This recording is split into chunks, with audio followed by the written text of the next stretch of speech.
EPS Fallback is a technique used in 5G when a device in a particular cell wants to make a call, but that particular cell is not supporting voice over new radio. In that instance, we direct the device towards 4G and allow the device to conduct the call using a 4G radio link. Now, although generally it's called EPS Fallback, there's actually two techniques when you look at the details that are available. So we've got radio access type fallback and we've got full EPS fallback.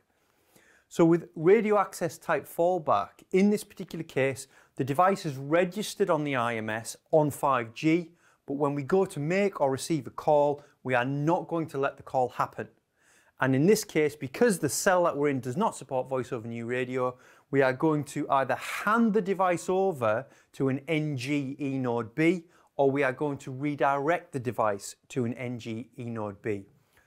Either way, we need to deploy NG eNode Bs in the network because only these kinds of 4G RAN nodes support connectivity to the 5G core network. So we don't need the EPC, we can still use the 5G core, but we're using a 4G radio and NG eNode B connected to that 5G core.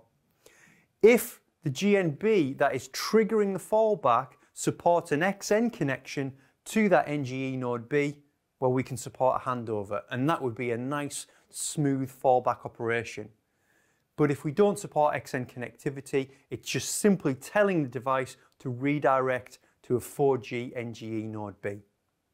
We know from the broadcast information whether or not the eNode B is connected to the 5G core. Alternatively, if we don't have NG eNode Bs deployed in the network, we can conduct full EPS fallback. In that case, the device uses the 4G radio and that eNode B connects into the 4G core, the EPC. So we've got no involvement now with 5G.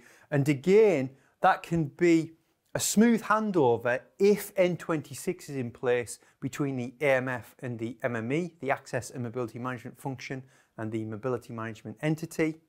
If N26 is not available, it's a redirect process.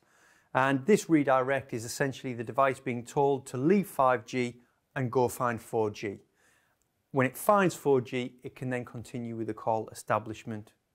And of all of these techniques, perhaps the EPS fallback redirect technique is the one that's at most risk of potentially causing call setup delays.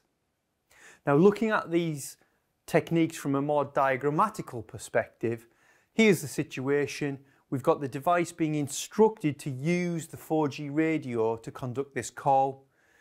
With RAT fallback, we've got our NG eNode B utilising the 5G core network. With EPS fallback, we don't use the 5G network at all.